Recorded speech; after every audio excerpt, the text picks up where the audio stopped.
예, 제가 아마 마지막 질의인데 질의하겠습니다. 제가 이야기로는 카카오가 아까 많은 분들 말씀하셨지만 혁신의 아이콘이고 진짜 온 국민에게 새로운 소통선을 제공했다는 의미에서 되게 긍정적이라고 봅니다. 근데 어느덧 끼어나 보니까 재벌이 돼 있어서 그 점에 대한 사회적 공방이고 이 논쟁은 이제 시작이다라고 생각을 해야 된다 저렇게 봅니다. 특히 온라인 플랫폼에 관한 공정경제 경쟁 정책이 다양한 형태로 논의가 진행될 텐데 그 중심에 카카오가 있는 것 같습니다. 네, 그렇습니다.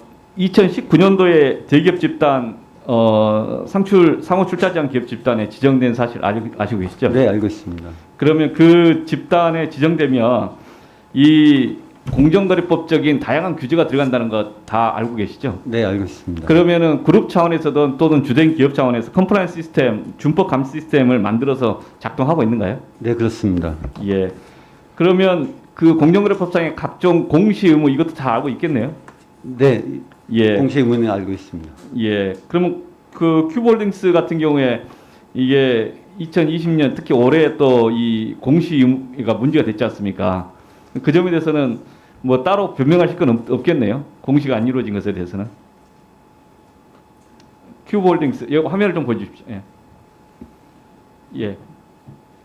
부실공시 보통 상출 집단, 상호 출자제한 기업 집단의 경우에 일정 정도의 그 금융사, 계열사 중에 금융보험사가 있으면 의결권 행사에 대한 절차적 제한이 있습니다. 공시할 의무도 있고. 근데 그 점이 되지 않아서 지금 조사받고 있는 거 아닌가요?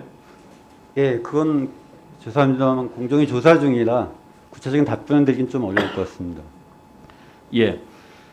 지금 그 사회적인 논쟁 중에서 이제 두 번째 논쟁, 이게 준법 그 ESG 경영 잘 아시니까 네네. 결국 기업 지배구조상에서 준법을 해야 되고 또 사회적인 모델을 만들어야 된다 이런 것도 있고 또 하나는 사회적으로 문제가 되는 소통이 필요한데 그 대표적으로 카카오 모빌리티나 또는 여러 가지 골목상권 침해 또는 이제 사회적으로 그렇게 센 집단이 아닌 다양한 그 사회적인 그 그룹과의 경쟁하는 모습이 대기업 집단으로 하는 모습이 적절한가이다 문제제가 있지 않습니까?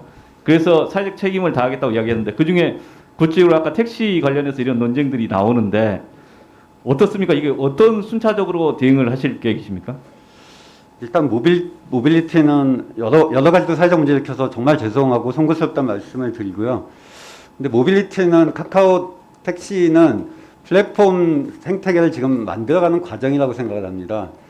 사실은 이용자에게 편익을 증대시키고 그 부분에 대한 그 부가가치를 택시 기사님들 파트너들과 저희가 그 수익을 같이 가져가는 구조가 짜지는 게 이상적인 플랫폼이라고 생각은 하는데 여러 가지 제약사항이 있어서 생각보다 난항을 겪고 있고 그 과정에서 좀 무리를 일으켜서 정말 죄송하고 조금 더 파트너들과 얘기를 좀 더 많이 해서 그 부분 문제를 조금 더 지혜롭게 풀어보는 노력을 적극적으로 하겠습니다. 상대 모델 좀 찾아보시면 네네네.